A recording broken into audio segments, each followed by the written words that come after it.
My name's Howard Ocusco Jr. I started racing horses when I was 21. I'm from Vernon, New York.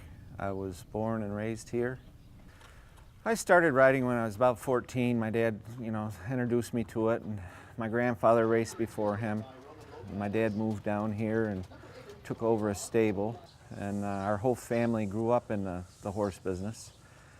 We race here at Vernon because it's mainly the center of the state, and you can get to any track in the state within 2-3 hours. So this is a great home base for harness racing.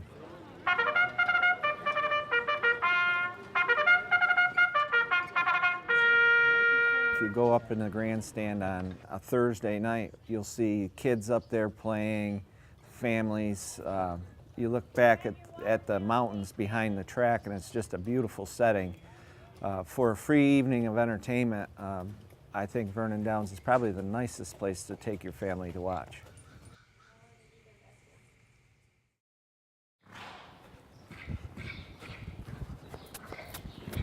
Ooh. 30 years ago, my wife and I were at the state fair watching the horse show, and we saw a reining class, and we were hooked, and I had to do that. Usually people start riding when they're kids. I didn't get my first horse till I was 24. Reining is a discipline, Western discipline, that's a combination of maneuvers, sliding stops, rollback spins. It's pretty cool to watch, but it's even more fun to ride. I'll do another one on a diagonal here just to see if I can get her to do it a little better. The horse community in the central New York area is a lot bigger and stronger than people would realize. There's several affiliates of national associations that are run right here out of the central New York area. Myself, I'm the president of the Central New York Reining Horse Association, and we put on several shows during the year. And every horse show that comes to this area brings millions of dollars in fuel, hotels, things that people don't realize, restaurants. Everybody that comes here spends their money here. My name is Brian Maxwell from East Syracuse, New York.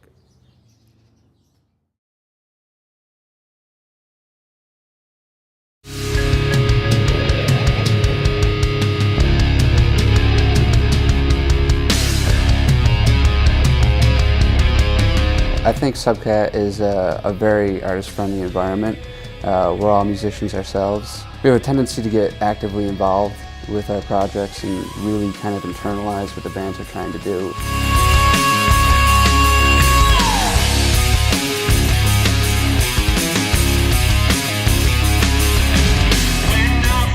We feel that we have something that we can offer an artist that they would not typically get, let's say, in New York or LA or Nashville.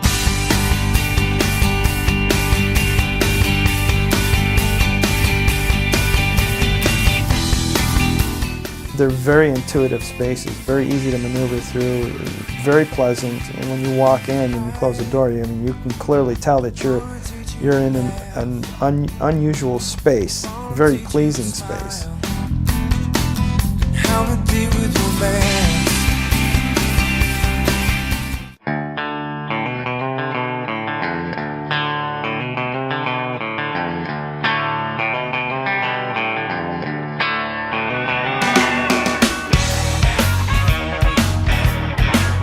When an artist comes to record at Subcat, we offer everything from beginning to end. They can come here, they can get the recording done, we have graphic design, and we have duplication.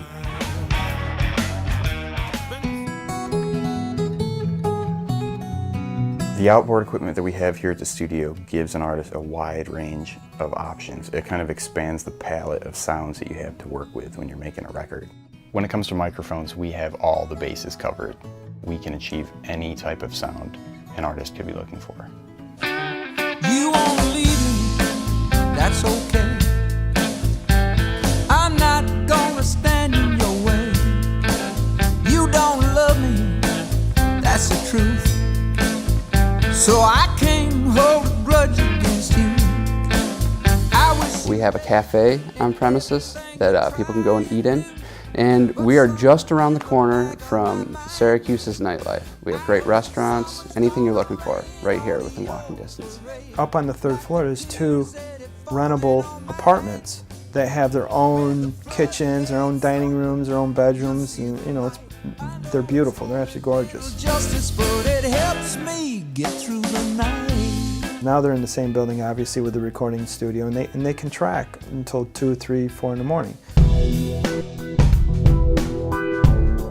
The concept of 219, I think, is very interesting. The idea of the building is to offer something as a whole rather than individual businesses within a building.